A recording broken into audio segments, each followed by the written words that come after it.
Dozens of households in Bloemhof have been evacuated as more rain is expected to bring flooding. Evacuations are expected to continue today. This as more water is being released from the Vaal Dam to reduce dangerous water levels following sustained heavy rains. Pule Letshwiti-Jones has that story. Pule, how many households have had to be evacuated? How are those proceedings going? And has the release of water from the Vaal Dam done anything to alleviate the water levels downstream?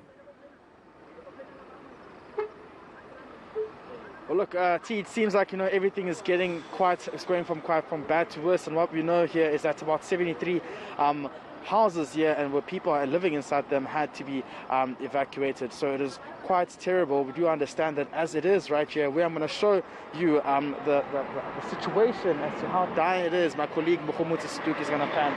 One of the shacks actually sank and was washed away by the floods. It's according to some of the residents who are living here. But as you can see, there's that little small house there where you see that the water has actually wormed its way inside, causing severe damage inside that little water there. But just adjacent to it, I'm still going to ask my colleague Bloemhof to pan just on the far left-hand side next to that where you see that damaged house there.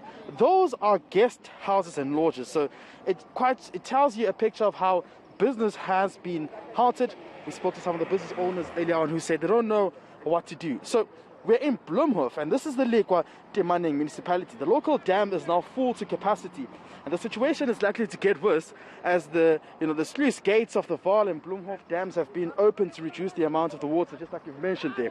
And residents and lodge owners have now been warned to evacuate. So a total of about 73 houses and 50 chalets have already been evacuated. And some of them have taken to a nearby place here in town where they can actually have their assets stored and where community members can be rescued. The situation here is very bad, T. But I'm just going to speak to some of the residents. We spoke to business owners earlier on, so we need to get some sense of how residents feel like, because they live around this town. And for those who don't have money, that don't know what will be the next step in the right direction in terms of surviving. Thank you very much for joining us on eNCA. Nijan. So you told us about the situation here. Can you just give us clarity as to how bad is it? Even there in the locations, our houses they are wet inside the houses. The rain is going inside the houses. This is how bad it is. My clothes are wet. Are still now wet. I'm still wearing the clothes that I was supposed to wear. I've been wearing the whole week.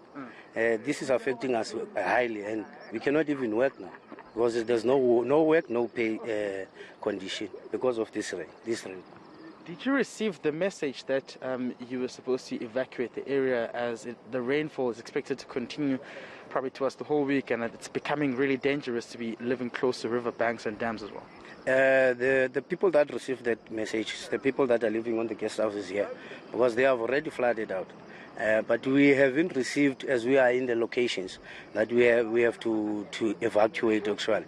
But the warning was there that we must expect heavy rains that are coming to us. So we must be prepared. I can imagine how this can badly damage your livelihood, and as you were not prepared for this as well. So what's the recovery plan now? Because it seems as though it's going to cost you as well, as you've just mentioned that houses now, and the water is now entering inside your home as well. It is going to cost us now. We can't even, yesterday I tried to cook. My stove was choking me because the floor, it's wet. So what are we going to do? We cannot cook, we cannot make fire outside. Then because the outside is wet, it's wet also.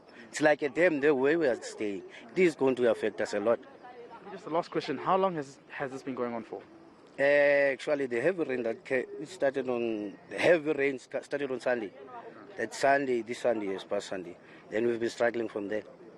All right. So now going forward, what are you going to do to actually now ensure that your home is protected, and of course your family is also protected from this rainfall? To tell you the truth, I have no clue.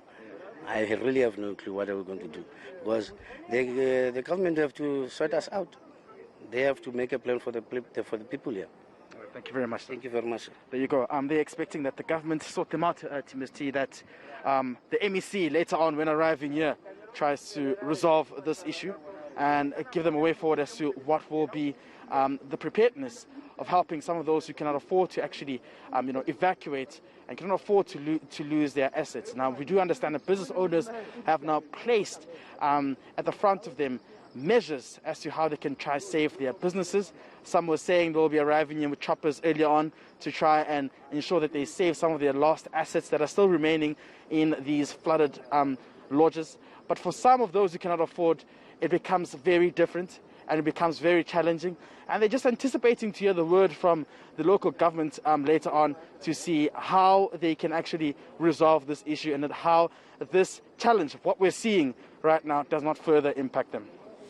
Pule, thank you so much for bringing us those visuals. Quite shocking looking at the devastation that has been caused in Bloemhof. And he was saying businesses will be trying to recover some of their assets. But from what we could see, it's going to be a tough task recovering anything from those homes. They're submerged almost halfway up the windows. I don't think I've seen flooding or water levels that high in South Africa for a long time. Yeah, I mean, usually you see, I remember PE, and the roads will be flooded and you'll get some bridges collapsing. Yeah. But this is really severe. It is, definitely. And I feel for the residents because, like he was saying, they don't know what to do.